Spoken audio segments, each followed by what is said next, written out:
Kumusta po kayo? Bago po ang lahat, first things first.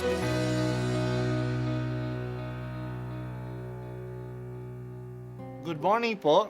Sinisimulan po natin ngayon ang first things first. At dito po, tinatalakay natin sa unang bahagi ng umaga natin ay ang first readings na binabasa po sa banal na misa. Ito pong tinatalakay natin kasi madalas po kasi marami na tayong alam tungkol sa gospel readings. Pero konti po ang nagsasalita sa first readings. Pero ang first readings, bahagi din po yan ng Biblia, ng banal na kasulatan.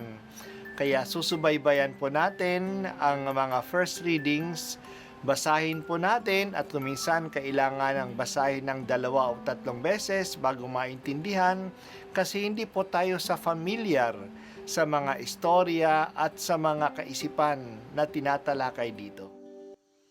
Ang pagbasa mula sa aklat ng mga hukom. Noong mga araw na iyon, sa bayan ng Zora ay may isang lalaking Manoa ang pangalan, kabilang sa lipi ni Dan. Ang asawa niya ay hindi magkaanak. Minsan, napakita sa babae ang anghel ng Panginoon at sinabi, "Hanggang ngayon wala kang anak, ngunit hindi magtatagal, maglilihi ka at manganganak. Mula ngayon ay huwag kang iinom ng anumang uri ng alak, ni titikim ng anumang bawal na pagkain. Kung maipanganak mo na siya, huwag mong papuputulan ng buhok, sapagkat mula sa kanyang pagsilang ay itatalaga na siya sa Diyos. Siya ang magsisimulang magligtas sa Israel mula sa mga Filisteo." Ang babaeng lumapit sa kanyang asawa at kanyang sinabi, "Napakita sa akin ang isang propeta ng Diyos, parang anghel. Kinikilabutan ako. Hindi ko tinanong kung taga saan siya at hindi naman niya sinabi kung sino siya. Huwag daw akong iinom ng alak ni titikim ng anumang bawal na pagkain, pagkat ang sanggol na isisilang ko'y itatalaga sa Diyos." Dumating ang araw at nanganak ang asawa ni Manoa, lalaki ang sanggol, at pinangalanan nilang Samson. Lumaki ang bata at patuloy na pinagpala ng Panginoon. Ang Espiritu ng Panginoon ay lumukob kay Samson. Ang salita ng Diyos. Salamat sa Diyos. May panahon sa kasaysayan ng Israel na wala pa silang hari.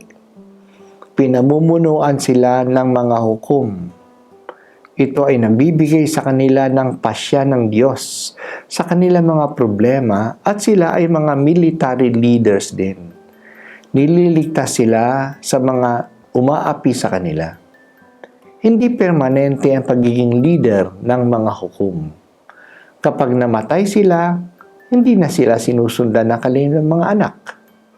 Sila ay leader, hindi sa lahat ng tribu ng Israel, pero sa ilang tribu lang na inaapi ng kaaway. Noon, ang umaapi sa mga northern tribes ay ang mga Pilisteo. Walang hukom na leader na tagapagtanggol sa mga Israelita noon. Nagpadala ang Diyos ng leader sa kanila. Iyan ay si Samson, na galing sa tribu ng Dan. Narinig natin ang kwento ng kanyang pagsilang. Galing siya sa mga magulang na hindi magkaanak. Pero dinalaw ng anghel ng Panginoon ang asawa ni Manoa at ibinalita sa kanya na magkakaanak siya ng isang lalaki na itatalaga para sa Panginoon. Kaya ang batang ito ay hindi papainumin ng alak at hindi puputulan ang kanyang buhok. Kaya ang kanyang nanay ay pinagbawalan din na uminom ng alak at kumain ng mga pinagbabawal na pagkain habang siya ay binubuntis.